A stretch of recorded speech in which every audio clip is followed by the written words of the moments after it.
Hi there, YouTube friends. Welcome to Auntie A's Kitchen. Most of us are familiar with common measurement terms used in recipes when cooking or baking. For example, a cup of, a tablespoon, a teaspoon, pints, milliliters. The only difference is the metric system that we're using depending on where we live. Today in the video, we're going to be briefly looking at 17 of my favourite vague and obscure cooking measurement terms that not only can be found in Old English cookbooks, but I still like to use some of these today. A few examples of these: a knob of, a slither of, a dollop of, and although some of these measurement terms are ambiguous, you might be interested to learn that some of these cooking terms do have quantities of measurements attached to them. For the sake of time, we're only going to look at 17 cooking measurement terms today, but there are many more, so please at the end of the video drop a comment and let me know any other of your favourite terms or ones that we didn't mention in today's video. And so without further ado, let's get started. Number 1, a knob of, is most commonly used when talking about butter. Recipes might call for you to add just a knob of butter, which can be anywhere between 1 and 2 tablespoons. Number 2, a dollop of, is used when talking about a small amount of soft food, usually a serving spoon in size. So for example, give me a dollop of ice cream. The recipe requires a dollop of mango chutney, but sometimes we need to be more specific what kind of a dollop is being given. So you might hear, give me a generous dollop of coronation chicken on my sandwich. Give me a small dollop of sour cream on my quesadilla. Add a few dollops of jam onto your pie crust.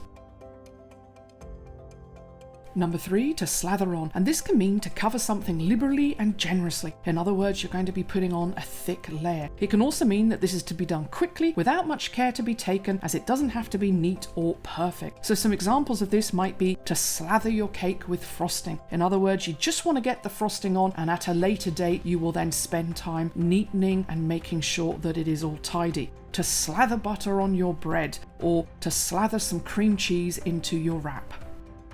Number 4, a slither of, and this means a thin slice is cut from a bigger piece that is thick in size. And this term is usually used when talking about a cake that may be very rich in flavour. You might ask for a slither of cake. You want a small slither or a small piece cut from the cake. Or you might ask, give me a thick or a thin slither of cheese. Number 5, a slice of, a thin flat slice cut from something, or you're asking for a portion or a share of something. So for example, can I have a slice of pizza, a slice of tart, or a slice of cookie? Or you might even be specific again and ask for a thick or thin slice of chocolate salami. It could also refer to a slice of bread. Number 6, to sprinkle, usually refers to something solid being sprinkled over something else. So for example, sugar, flour, nuts, seeds, spices, salt and pepper being sprinkled. So for example, you might sprinkle a board with flour before you then roll out some pastry, or you might sprinkle some seeds, parsley or chocolate to finish a dish. Number 7, to dust, refers to a light and fine thin layer being applied. Examples of this might be dusting powdered sugar or confectionery sugar over a cake, or to lightly dust a board before then cutting out some small cakes, or to lightly dust something before then putting it into the egg wash. Number 8, a glug of, can refer to pouring something quickly and not measured from a bottle. It often gets its name from the sound that you hear from the air escaping, and it makes a glug sound. A glug of sauce, a glug of syrup, a glug of wine, but it's most commonly used when referring to a glug of oil. Number 9, a drizzle of, and this is to lightly cover something sparingly with a fine stream, often using a back and forth motion over your food. So some examples of this might include to drizzle melted chocolate over a dessert, to drizzle a dressing over a salad, a drizzle of oil over some pizza or hummus, or even to drizzle some spicy sauce over a soup. And drizzling is often not only used just for flavour, but is also used to help with presentation.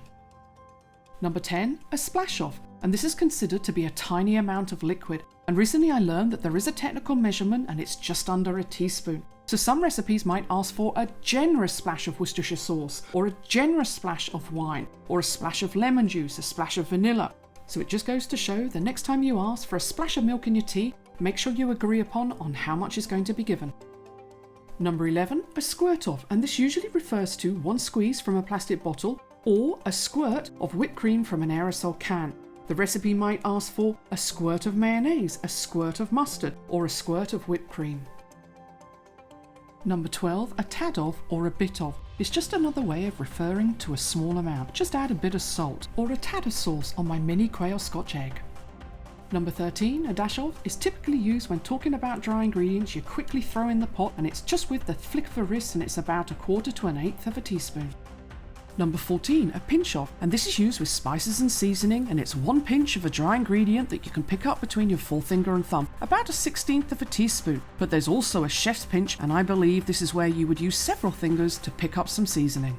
Number 15, a smidgeon, and this is a very small amount, it's about half a pinch, and you might use this term when cooking when using expensive, spicy, or very strong in flavour ingredients. Number 16, a drop of, an essence or a very strong flavour. It's a very small amount, and in cooking measurement terms, it is half of a smidgeon.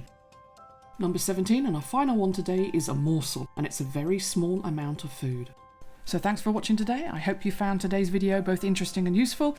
And if you'd like to see some simple and delicious recipes, especially British food, then please consider subscribing to the channel. And until the next video, have a wonderful week. God bless.